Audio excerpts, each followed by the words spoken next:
Ana Rosa já está na linha conosco hoje para falar sobre arrecadação de impostos. A gente sabe que brasileiro paga ou pagamos muitos impostos e a arrecadação trouxe resultados aí significativos para o mês de janeiro. A gente sabe que ninguém gosta de pagar imposto, mas é importante para equilibrar as contas públicas, né, Ju? Senão a conta não fecha. O que você conta para a gente? Boa tarde. Pois é, tem que escolher, né? E aí precisa entrar dinheiro em caixa e tem notícia boa, viu, Débora? Porque, primeiro, boa tarde para você, para o Fábio, para o nosso ouvinte.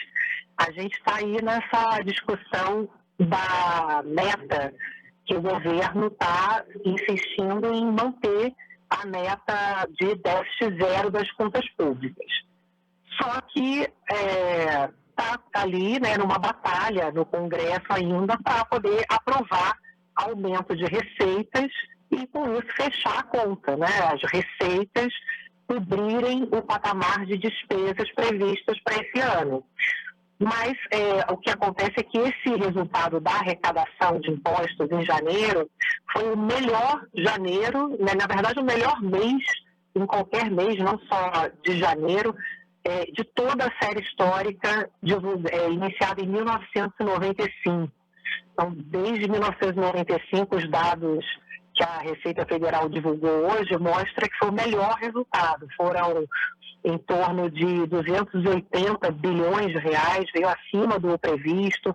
É um crescimento tanto em relação ao mesmo período do ano passado, janeiro do ano passado, de 6,5%, em relação a dezembro, uma alta de 20%. Então, a gente já começa a ver aqui dentro dos números há algumas mudanças que o governo conseguiu fazer para aumentar a arrecadação ainda no ano passado, e que está entrando agora.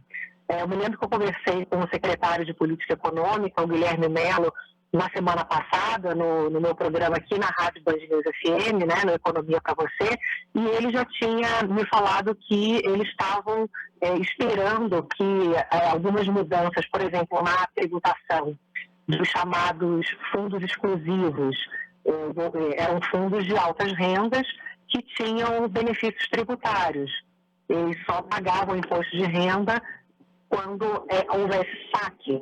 Então, se passasse a vida inteira lá sem sacar, eles não pagavam imposto de renda como a gente, se investir, né, num fundo de investimentos, a gente a cada 6 meses tem que pagar o imposto de renda do rendimento. Então, uma parte importante aqui confirmada pela Receita Federal é o desempenho da arrecadação que está ligada a essa tributação nova dos chamados fundos exclusivos.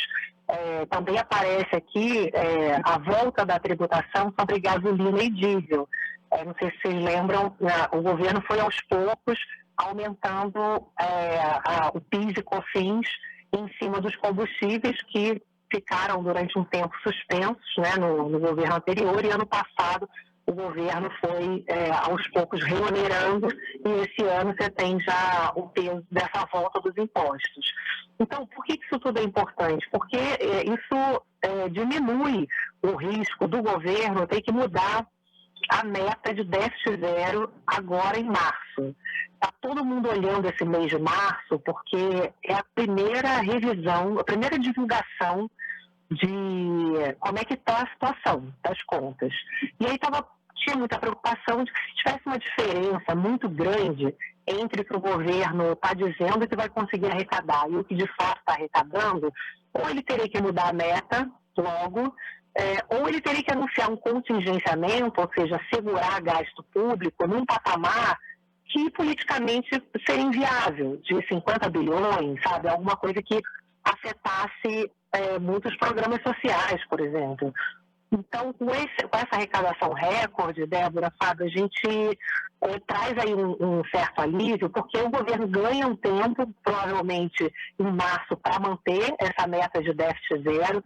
Isso vai ser importante, mesmo que o governo não consiga cumprir a meta, que é o que se espera, né, no segundo semestre, o negócio acabe não fechando. Nas negociações com o Congresso está dizendo que é favorável ao equilíbrio das contas, né, embora está pressionando aí para gastar mais em ano eleitoral, mas eles vão ter que encontrar um meio do caminho para segurar a pressão por aumento de gasto público em ano eleitoral e aprovar alguma coisa, não precisa ser o que o governo está querendo, né? Mas algum tipo de aumento de receita dentro das negociações que estão acontecendo agora no Congresso. Então, sabe que eu ouvi outro dia, Débora, faz até uma pessoa do governo falando que o governo Lula tem sorte. E parece que tem mesmo, né? Porque a economia está vindo mais forte, então isso também.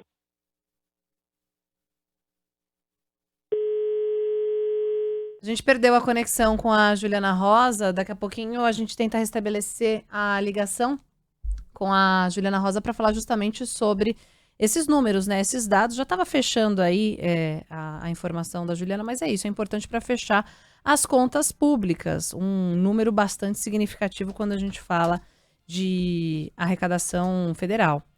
Ju, voltou? A gente perdeu o finalzinho da sua frase.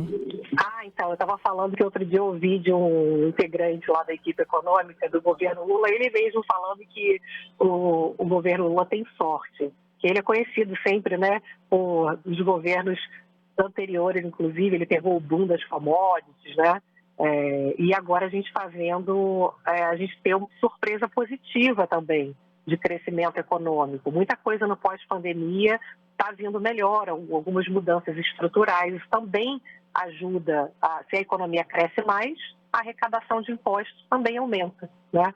Então, o governo pode dar essa sorte, assim, mesmo sem conseguir negociar tudo que necessita de aumento de receitas, se a economia cresce mais esse ano, vamos supor, na casa de 2,5%, que já as previsões já estão se aproximando disso, está em 2,2% e tal, aí entra um dinheiro ali que pode fazer diferença na hora de fechar essa conta. Então, mesmo que não fique no 0-0, vai ser importante para passar uma mensagem de que o governo fez um esforço. E isso vai ajudar muito, viu, a segurar a alta do dólar, favorecer queda de inflação, ou seja, mesmo que não entregue 0-0, demonstrar que o governo continua insistindo nesse equilíbrio das contas. Então, tá aí a sorte, um pouco de trabalho também, né?